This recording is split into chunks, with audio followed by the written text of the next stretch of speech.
All right, now moving on to the Reds recap. Badly, we swept the series. The Padres bats came alive. Everything was practically working for the Padres, except the little thing with Tatis where he came out for the game. But Jay Singler said, "Hey, you know what? He should be fine to start the next day, unless something like incredibly unfortunate happens, like the following or tonight, I guess you would say, or tomorrow." So we're going to have a full healthy lineup minus Nola, but Caratini's been really clutch. We saw this in the Red Series. So you know what? Isaac, what are your thoughts on this series? First off, I should have said this in the last episode. I know we're a day late, but to all the fathers that listen, happy Father's Day to you guys. Thank you guys for everything you guys do. But when it comes to this series, we swept probably one of the hottest teams in baseball. It was really encouraging to see, especially because it felt like the world was falling, considering the Padres were playing some pretty horrendous baseball before this series. Seems like the Padres are obviously a much, much better team at home this year, whereas last year it kind of felt like they were a better team on the road, weirdly enough. But this was a very encouraging series to see. The Reds have two of the hottest hitters in baseball right now, Nick Castellanos and Jesse Winker. So overall, taking this series 4-0, especially when Tatis didn't play a couple of those games, he missed the last half of the third game and then completely missed this game, right? That was it, right? Yeah.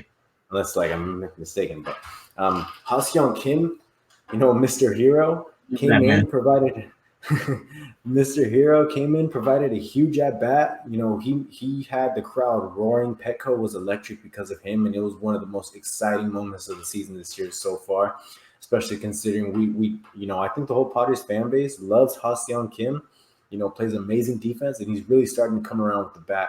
I think I saw his last 6 or 7 games. He has over 300 batting average, and he hit that bomb, a very clutch bomb. And but everything, this was probably overall the best series I've seen the Padres play so far. The pitching was great. We did have that bullpen day, and they allowed 5 runs. But I mean, hey, it's a bullpen day. The lineup came around, they did the work for them. Bats finally came alive. Aside from, he did tie us up in one game, but aside from Eric Hosmer, I forgive the rest because he did help us win that one game for sure. That was an electric moment, so I forgive the rest of the no. I believe he had 0 hits aside from that. But everyone's starting to come alive right now at the right time too, because we're going to be facing the Dodgers here soon. Will's starting to get hot. Manny is starting to get on a tear. So perfect time for this lineup to come around. Really good series by the Padres for sure. I just want to mention one thing real quick.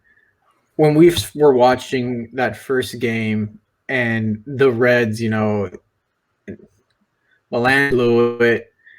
The Reds score, what was it, 4 runs in the 9th inning, and ninth inning, and you're just sitting there and you're like, wow, this is practically how Padres baseball has been going, and if this is any tale to how the rest of this series is going to go, they would be in for a rough ride. And then it changed on the flip of the switch thanks to Hosmer and Caratini. And then just from there on, I didn't really doubt that the Padres were going to lose this series at all. Isaac's got the broom behind him for a reason. I don't know if you want to do your little sweeping dance or whatever you want to do with it. Good, man. But the Padres played absolutely amazing baseball after that. Ha-seong Kim's a hero. And Will Myers, thank God. I'm hoping that you getting hot because I wanted you to prove everybody wrong. And you know what?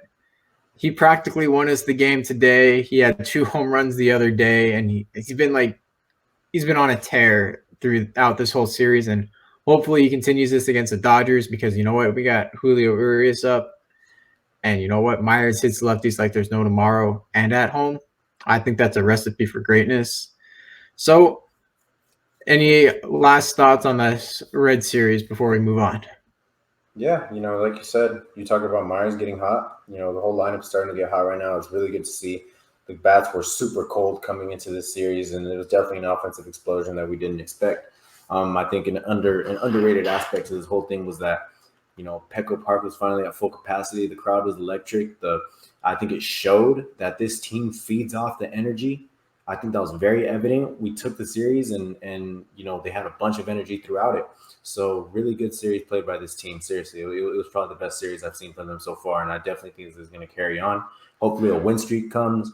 Dinelson Lamet, I just want to point out, looked really good today. I know they didn't really stretch him out, but we always love to see some good outings from Lamet, especially considering the whole injury thing going on. But love to see great outings from Lamet. Love to see great outings from everyone, especially Chris Paddock. Amazing stuff from Chris Paddock again.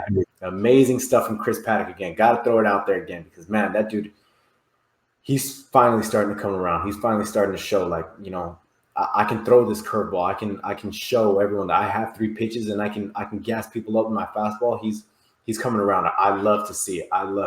It's really good.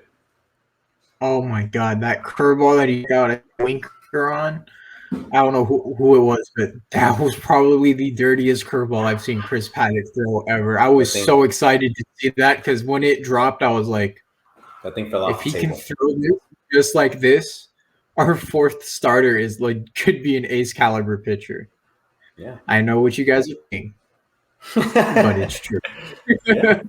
yeah.